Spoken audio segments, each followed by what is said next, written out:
নমস্কাৰ মৰমৰ ছাত্ৰ ছাত্ৰীসকল, আজি আমি আলোচনা কৰিম ক্লাছ 8ৰ পাৰ্ট নম্বৰ আমাৰ ছ'চিয়েল সায়েন্সৰ পাৰ্ট নম্বৰ 6 ভাৰতবৰ্ষত ব্ৰিটিছ শাসনৰ প্ৰতিষ্ঠা সম্প্ৰসাৰণ আৰু দৃঢ়ীকৰণ। ছাত্ৰ ছাত্ৰীসকল, এইটো পাৰ্ট তোমালোকৰ পাৰ্ট নম্বৰ 6টো পাৰ্ট নম্বৰ 5ৰ লগত ওতঃপ্ৰোতভাৱে জড়িত আছে। তোমালোকে যদি কি কৰা পাৰ্ট নম্বৰ 5টো যে চোৱা, ইয়াত কি দিছে পাৰ্ট নম্বৰ 5টোত কি দি আছে, ভাৰতবৰ্ষলৈ ইউৰোপীয় ব্যৱসায়ীসকলৰ আগমন। এই পাৰ্টটোৰ লগত আমাৰ এই পাৰ্ট নম্বৰ 6টো ভাৰতবৰ্ষত ব্ৰিটিছ শাসনৰ প্ৰতিষ্ঠা সম্প্ৰসাৰণ আৰু দৃঢ়ীকৰণ ওতঃপ্ৰোতভাৱে জড়িত। তোমালোকে কি কৰিবা, পাৰ্ট নম্বৰ 5টো ভালকৈ পঢ়িলে এইটো তোমালোকক ইমান টাইম দিব নালাগিব, অলপ পঢ়িলে হৈ যাব। ছাত্ৰ ছাত্ৰীসকল, তোমালোকে ভিডিঅ'টো স্কিপ নকৰাকৈ গোটেইখিনি চাই থাকা। আৰু যিসকল ছাত্ৰ ছাত্ৰীয়ে মোৰ চেনেলটোত প্ৰথমবাৰ আহিছে, তোমালোকে কি কৰিবা, চেনেলটো লাহেকৈ ছাবস্ক্ৰাইব কৰি দিয়া, তেনেহ'লে তোমালোকে ক্লাছ 8ৰ সকলোবিলাক ছাবজেক্টৰ কুৱেশ্যন আৰু কমেণ্টখিনি পাই যাবা। প্ৰথমতে আমি আলোচনা কৰিম পাঠৰ ভিতৰুৱা কুৱেশ্যনখিনি। ইয়াত আমাৰ চোৱা প্ৰথমতে কি দিছে, ব্ৰিটিছসকলে ভাৰতত কি কৰিছে চোৱা। তোমালোকে এইটো তোমালোকৰ 1 মাৰ্কৰ অহাৰ চান্স থাকে। ব্ৰিটিছসকলে ভাৰতত প্ৰায় কিমান বছৰ ৰাজত্ব কৰিছিল, প্ৰায় 200 বছৰ ৰাজত্ব কৰিবলৈ সক্ষম হৈছিল। আমাৰ এইটো কুৱেশ্যন খুবেই ইম্পৰ্টেণ্ট, 1 মাৰ্কত আহি থাকে এইবিলাক কুৱেশ্যন। ব্ৰিটিছসকলে আমাৰ ভাৰতখন কিমান বছৰ ৰাজত্ব কৰিছিল, প্ৰায় 200 বছৰ ৰাজত্ব কৰিছিল।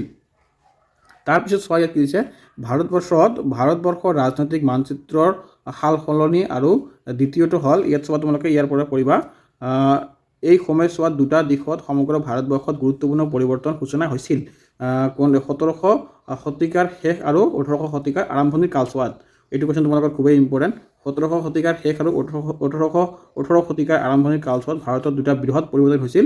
এটা পৰিৱৰ্তন দুটা কি, এই সময়ছোৱাত দুটা দিশত সমগ্ৰ ভাৰতবৰ্ষত গুৰুত্বপূৰ্ণ পৰিৱৰ্তন সূচনা হৈছিল।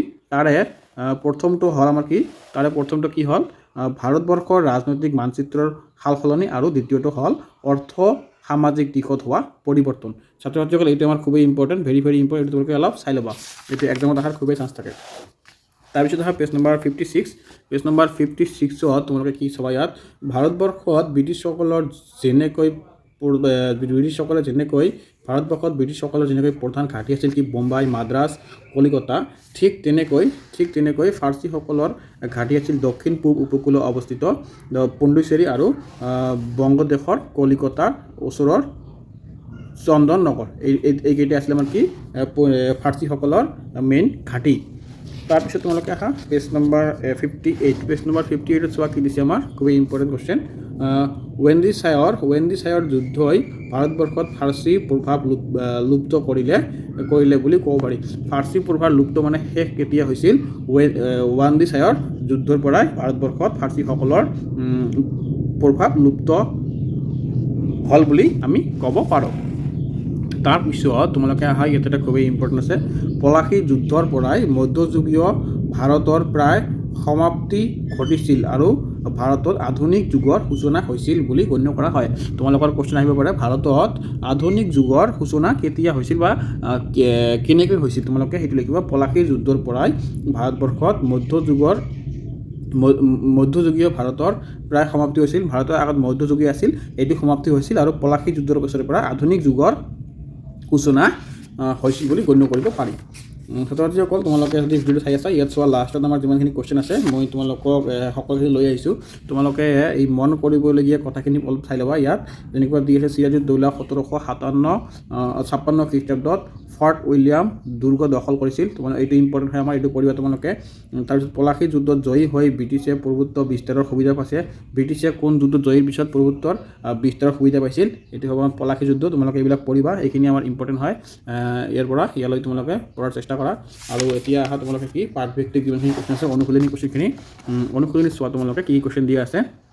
ইয়াত তোমালোকে চালে গম পাবা চিৰাজউদ্দৌলাৰ প্ৰধান সেনাপতি কোন আছে, এইবিলাক মই অতি সহজতে লৈ আহিছোঁ। তোমালোকে ভিডিঅ'টো স্কিপ নকৰি চাই থাকা, লাষ্টত তোমালোকে এইখিনিৰ এনচাৰ পাই যাবা, সকলোবিলাকৰ এনচাৰ পাই যাবা। আৰু অতি সহজ আৰু অতি চৌ ভাষাতে মই লৈ আহিছোঁ, তোমালোকে টেনশ্যন কৰাৰ দৰকাৰ নাই। ইয়াৰ পৰা তোমালোকে লিখিলে ফুল মাৰ্ক পাই যাবা, আৰু তোমালোকে একো টেনশ্যন কৰাৰ দৰকাৰ নাই, ভালকৈ পঢ়ি যাবা। আৰু মই নেক্সট ভিডিঅ'ত তোমালোকক পাৰ্ট 7 লৈ আহিম, ইষ্ট ইণ্ডিয়া কোম্পানীৰ শাসনকালত ভাৰতবৰ্ষত হোৱা সংস্কাৰসমূহ। ছাত্ৰ ছাত্ৰীসকল, এইটো পাৰ্টত এই আগত দুটাৰ লগত জড়িত আছে।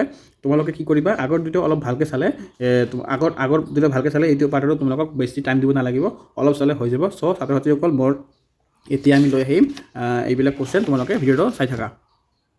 ছাত্ৰ ছাত্ৰীসকল এতিয়া তোমালোকে আহা কি আমাৰ পাঠৰ যিবিলাক কুৱেশ্যন আছে 2 মাৰ্কছৰ কুৱেশ্যন এইখিনি কুৱেশ্যন আমি লৈ আহিছোঁ যেনেকৈ দি আছে আমাৰ ইতিহাস আৰু ৰাজনীতি বিজ্ঞানৰ আমাৰ কি আছে পাঠটোৰ নাম আছে কি ভাৰতবৰ্ষত ব্ৰিটিছ শাসনৰ প্ৰতিষ্ঠা সম্প্ৰসাৰণ আৰু দৃঢ়ীকৰণ ছাত্ৰ ছাত্ৰীসকল পাঠটো হ'ল আমাৰ 6 নম্বৰ পাৰ্ট এইটো তোমালোকে পাই যাবা ক্লাছ 8ৰ ছ'চিয়েল সায়েন্সৰ প্ৰথমত চোৱাত কি আছে আমাৰ ইয়াত উত্তৰত দিয়া ক নম্বৰত কি আছে ইংৰাজ আৰু ফৰাচীৰ মাজত কিহৰ বাবে প্ৰতিবন্ধিতা হৈছিল ইয়াৰ উত্তৰটো কি হ'ব আমাৰ চোৱা তোমালোকে ইংৰাজ আৰু ফৰাচীৰ মাজত ৰাজনৈতিক আধিপত্যৰ বিস্তাৰৰ বাবে প্ৰতিবন্ধিতা হৈছিল এইটো আমাৰ ইম্পৰ্টেণ্ট হয় তোমালোকে জাষ্ট এইটো অলপ চাই ল'বা ক নম্বৰত কি আছে প্ৰথম আৰু দ্বিতীয় কৰ্ণাটক যুদ্ধৰ সময়ত ফৰাচীসকলৰ গভৰ্ণৰ কোন আছিল ফৰাচীসকলৰ গভৰ্ণৰ কোন আছিল প্ৰথম আৰু দ্বিতীয় কৰ্ণাটক যুদ্ধৰ সময়ত ফৰাচীসকলৰ গভৰ্ণৰ আছিল ফ্ৰান্সিছ ডুপ্লে আছিল কৰ্ণাটকসকলৰ গভৰ্ণৰ গ নম্বৰত কি দি আছে সিৰাজউদ্দৌলাৰ প্ৰধান সেনাপতি কোন আছিল সিৰাজউদ্দৌলাৰ আমাৰ প্ৰধান সেনাপতি কোন আছিল সিৰাজউদ্দৌলাৰ প্ৰধান সেনাপতি আছিল মিৰ্জাফৰ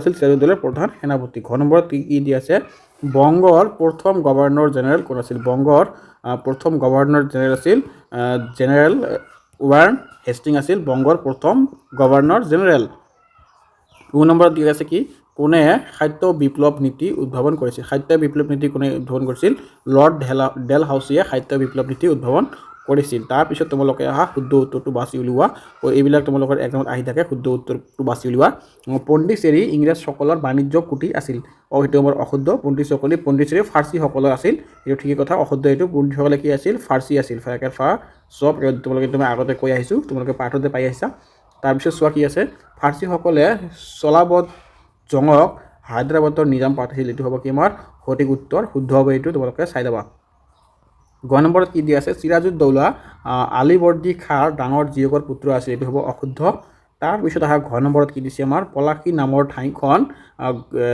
ভাগীৰথী নদীৰ পাৰত অৱস্থিত আছিল তোমালোকে এটা আগতে পাই আহিছা পলাশী নামৰ ঠাইখন আমাৰ ক'ত আছে ভাগীৰথী নামৰ নদীৰ কাষত আছে তাৰপিছত কি আছে চোৱা তোমালোকে ইয়াত কি দি আছে 2 নম্বৰত ৰেগুলেটিং এক্ট বংগৰ গভৰ্ণৰগৰাকীক গভৰ্ণৰ জেনেৰেলে পদ লৈ উন্নতি কৰে এইটো হ'ব আমাৰ শুদ্ধ সঠিক উত্তৰ তাৰপিছত দি আছে লৰ্ড বেলছিয়ে খাদ্য বিপ্লৱ নীতি পৰিৱৰ্তন কৰিছিল এইটো কি হ'ব আমাৰ অশুদ্ধ তাৰপিছত তোমালোকে আহা 3 নম্বৰত ক্ৰমানুসাৰে সজোৱা ইয়াত যেনেকুৱা দিয়া আছে সিৰাজউদ্দৌলা মিৰ্জাফৰ আলীবৰ্দী খাঁ আৰু মীৰ কাছিম এইটো হ'ব আমাৰ তেনেকৈ উত্তৰ কি দিয়া আছে আলীবৰ্দী খাঁ সিৰাজউদ্দৌলা মীৰ কাছিম আৰু মিৰ্জাফৰটো আগত হ'ব আৰু মীৰ কাছিমটো পিছতে থাকিব তাৰপিছত আহা 4 নম্বৰত চমু উত্তৰ লিখা 1 নম্বৰত কি দি আছে ক নম্বৰ তোমাৰ প্ৰথম কৰ্ণাটক যুদ্ধ কৰ্ণাটকৰ প্ৰথমটো যুদ্ধ অলপ চমু টকা লিখিবলৈ কৈছে ইয়াত আমি অলপ ডাঙৰ হ'লেও তোমালোকৰ কাৰণে সৰুকৈ কৈ দিম ক'ৰ পৰা লিখিবা তোমালোকে 1740 খ্ৰীষ্টাব্দত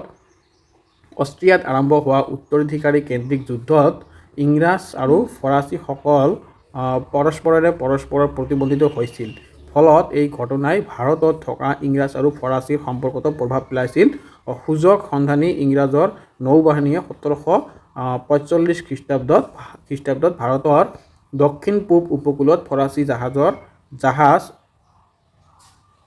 অৱৰুদ্ধ কৰি পণ্ডিচেৰীলৈ ভাবুকি সৃষ্টি কৰিছিল তোমালোকে ইয়াৰ পৰা লিখি ল'বা যদি 3 মাৰ্কৰ আহে তাৰপিছত আহা গ নম্বৰত পলাশী যুদ্ধ একচুৱেলি কি আছিল 1757 খ্ৰীষ্টাব্দত মুৰ্ছিদাবাদৰ পৰা 23 মাইল দক্ষিণে ভাগীৰথী নদীৰ পাৰৰ পলাশী নামৰ ঠাইত বংগত নবাব সিৰাজউদ্দৌলাৰ সৈন্যৰ লগত ইংৰাজৰ যুদ্ধ সংঘটিত হৈছিল এই যুদ্ধক পলাশী যুদ্ধ বুলি ক'ব পাৰি তোমালোকে ইয়াৰ পৰা লিখি কিনে তাৰপিছত লিখিবা এই যুদ্ধকে পলাশী যুদ্ধ বোলা হয় তাৰপিছত দি আছে ক নম্বৰ ৰেগুলেটিং এক্ট এইটো আমাৰ খুবেই ইম্পৰ্টেণ্ট কুৱেশ্যন ৰেগুলেটিং এক্ট ভাৰতত ইষ্ট ইণ্ডিয়া কোম্পানীৰ শাসন নিয়ন্ত্ৰণ তথা সুদীৰ কৰাৰ বাবে ব্ৰিটিছ সংসদে ৰেগুলেটিং এক্ট নামে এখন আইন প্ৰণয়ন কৰি বলবৎ কৰিছিল তোমালোকে ইয়াৰ পৰা লিখি দিবা যদি 2 মাৰ্কছত আহে যদি আৰু বেছি আহে তাৰপিছত লিখিবা এই আইনৰ দ্বাৰা বংগদেশৰ গভৰ্ণৰ পদটো গভৰ্ণৰ জেনেৰেললৈ উন্নতি কৰা হৈছে ইয়াৰ পৰা তোমালোকে লিখি দিবা তাৰপিছত আহা 9 নম্বৰত কি দিছে আমাৰ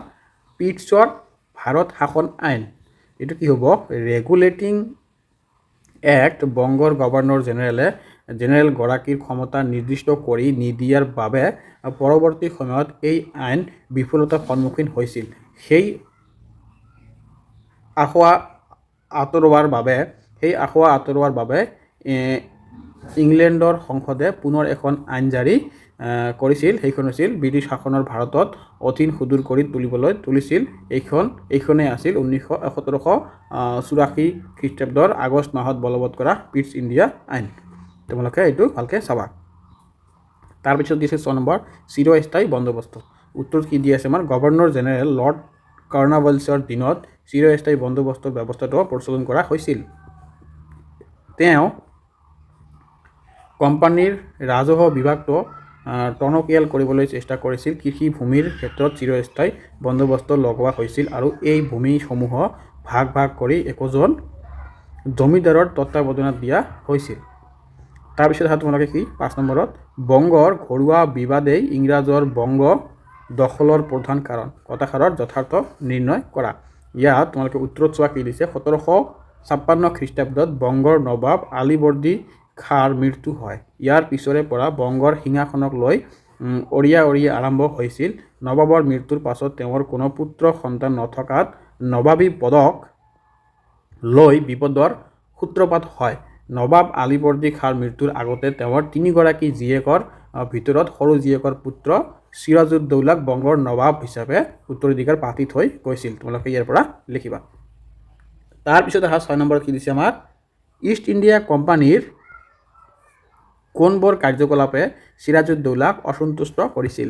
ইয়াৰ উত্তৰত চোৱা কি দিছে আমাৰ ইষ্ট ইণ্ডিয়া কোম্পানীৰ নিম্নোক্ত কাৰ্যকলাপে চিৰাজউদ্দৌলাক অসন্তুষ্ট কৰিছিল। যেনেকৈ ইয়াত 1 নম্বৰত কি দিছে আমাৰ বংগৰ সিংহাসনক লৈ চলা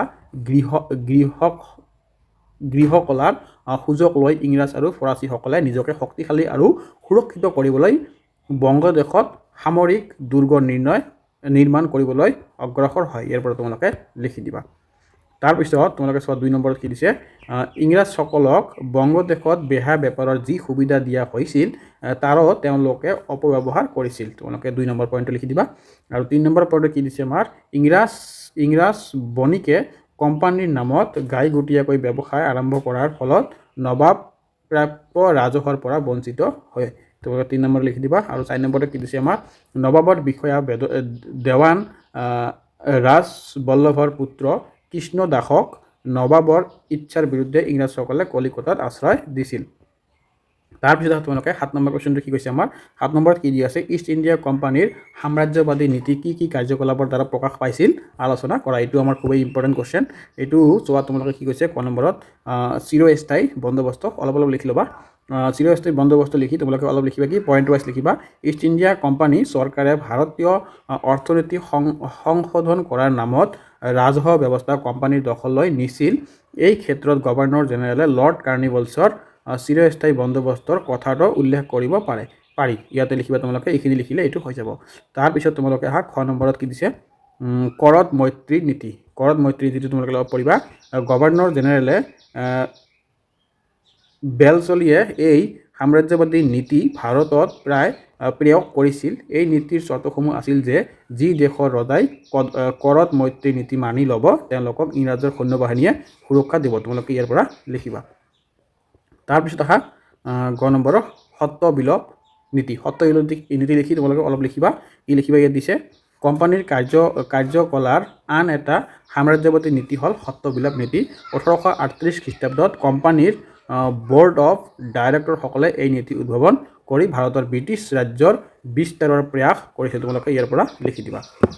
তাৰপিছত তোমালোকে 8 নম্বৰ কুৱেশ্যনটো 8 নম্বৰ কুৱেশ্যন কি দিছে লৰ্ড ডেলহাউছিয়ে সত্ৰ বিলোপ নীতি প্ৰয়োগ কৰি কোন কেইখন ৰাজ্য কোম্পানীৰ শাসনাধীন কৰিছিল তাৰে এখন তালিকা প্ৰস্তুত কৰা।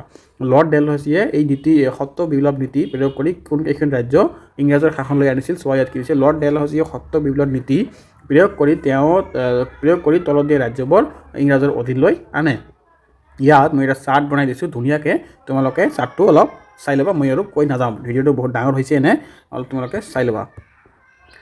তাৰপিছত 9 নম্বৰত কি দিছে ভাৰতবৰ্ষৰ এখন মানচিত্ৰ আঁকি তলত উল্লেখ কৰা স্থানসমূহ বহুৱা পণ্ডিচেৰী, মাদ্ৰাজ, মুম্বাই, এলাহাবাদ, অযোধ্যা, পলাশী আৰু কৰ্ণাটক।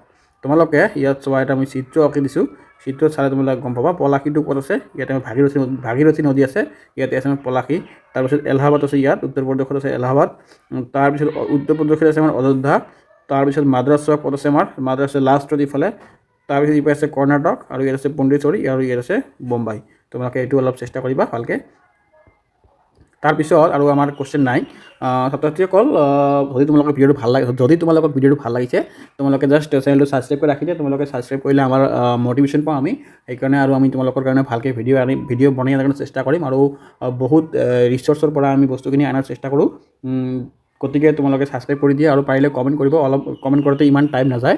কমেণ্ট কৰিলে কি হয়, ছাত্ৰ ছাত্ৰীসকল আমি তোমালোকৰ মনৰ যিটো ভাৱ আছে সেইটো আমি বুজি পাওঁ। তোমালোকে ছাত্ৰটোৱে কিমানখিনি বুজি পালে বা কিমানখিনি বুজি পোৱা নাই সেইখিনি আমি বুজি পাওঁ তোমালোকে কমেণ্ট কৰিলে। চ' ছাত্ৰ ছাত্ৰীসকল তোমালোকে পাৰিলে কমেণ্টটো কৰি দিবা। ধন্যবাদ। আজিৰ ভিডিঅ'টো ইয়াতে শেষ কৰিলোঁ। জয় অসম।